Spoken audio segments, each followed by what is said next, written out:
Greetings and welcome to the ID of the Future podcast. I'm Casey Luskin, broadcasting from Discovery Institute Center for Science and Culture in Seattle, Washington. We have with us today, once again, Professor Bradley Monton, Associate Professor of Philosophy at the University of Colorado Boulder. Professor Monton has been on our show a few times lately talking about his views as a philosopher of science who happens to also be an atheist, who happens to also be sympathetic towards the arguments of intelligent design, or at least thinks that they're worth taking very seriously. And Professor Monton recently did a debate in Fort Worth, Texas called The Great Debate, Intelligent Design and the Existence of God. It was held at the Will Rogers Auditorium in Fort Worth, Texas, and also at St. Andrew's Parish. And we have Professor Monton with us once again to talk about this debate and just kind of do a little debriefing and talk about how it went. So Professor Monton, thanks again for coming on the show with us. Thank you.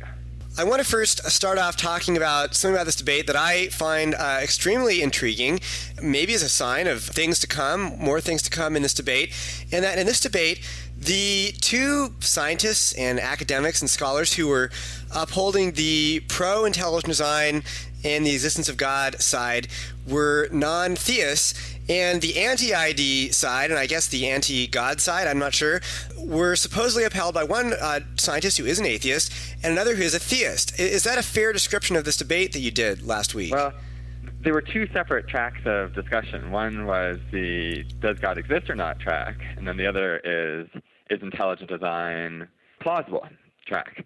And so you had Lawrence Krauss, who's an atheist physicist, being against intelligent design. Then you had me, who's an atheist who's more sympathetic to intelligent design arguments. Then on the theist side, you had Dennis Alexander, who's a biologist, and he's basically a theistic evolutionist.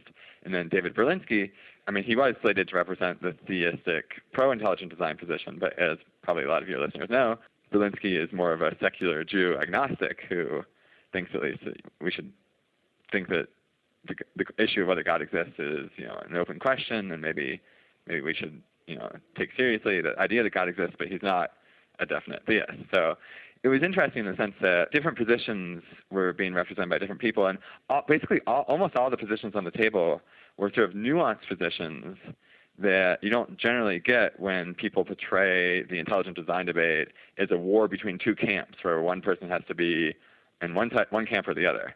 And most of the debaters were coming from more nuanced positions than that. So that was, I think, fascinating. So what were some of your main arguments in the debate?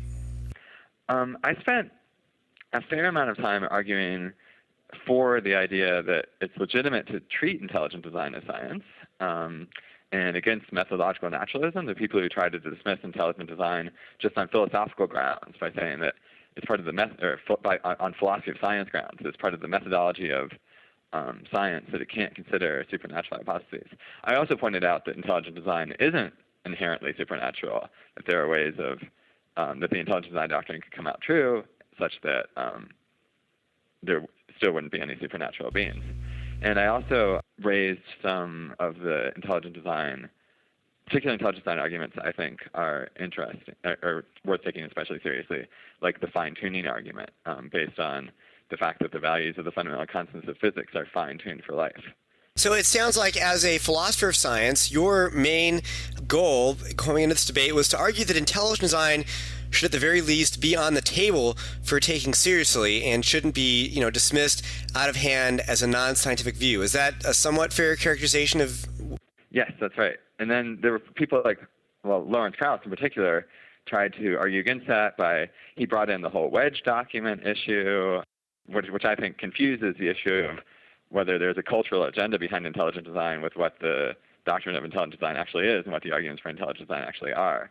And then he tries to use standard arguments that lots of scientists use for what counts as science and what doesn't, like criteria of falsifiability and predictability, and whether the theory generates experiments. Unfortunately, these criteria, I mean, we could go into the issues in detail if you wanted, but I almost think it's not worth it, because if you start paying attention to the philosophy of science literature on demarcation issues nowadays, you'll see that these criteria, they were part of philosophy of science in the 1960s, but they've pretty much all been rejected by philosophers of science nowadays, with some notable exceptions.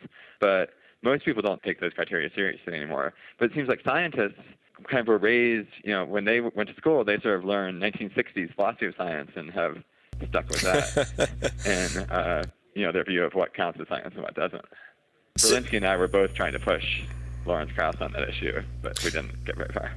But so Lawrence Krauss, he would basically say ID shouldn't even be taken seriously. It's not a scientific view. The alleged religious motives and beliefs and affiliations of its proponents disqualify it from being scientific. I mean, how does that argument go over when you've got two non-theists on the stage arguing that ID should be taken seriously? Right. That's a good point. And Krauss didn't seem to acknowledge the point that you just made, but certainly it's a point that was in his face. Yeah, I can imagine that it doesn't get very far with the crowd, at least. Now, speaking of the crowd, there were some interesting reports about the debate online, one of which said that, quote, Discovery Institute may have been, quote, footing the bill for the event, or that, quote, at the very least, they were paying the way for Berlinski and Monton, unquote. Professor Monton, did we pay your way for this to be in this debate?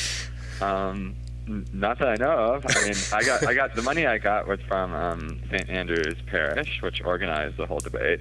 And I just have to mention, they organized it incredibly well. They did an amazingly good job, just from an organizational standpoint. And they got the money. They raised the money from donors, is what they told me. Okay. I didn't, really care who the donors were. It doesn't matter.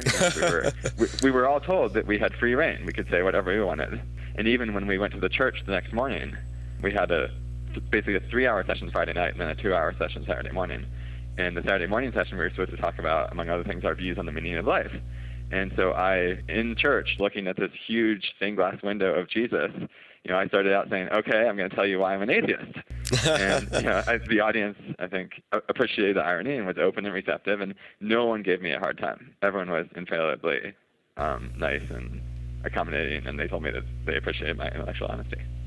Well, I'm really glad to hear that. And I want our listeners to know that for those of you who may have been reading about these alternative accounts of the debate, I did some research, and the answer is that Discovery Institute had absolutely nothing to do with organizing this debate, okay. Nor did we provide any funding for it. And I wouldn't expect you to know that, Professor Monton, because you were just there and you participated. And this was put on, yes, as you said, by this church. And from what all accounts that I've been hearing, they did an excellent job. But the whole conspiracy theory that Discovery Institute is out there pulling all the strings, and as Barbara Forrest said in Louisiana earlier this year, Discovery Institute is watching your every move. Well, we're not watching your every move. Matter of fact, we think this is a really cool debate, and we actually get really excited when other folks get excited about ID and do great things like this on their own.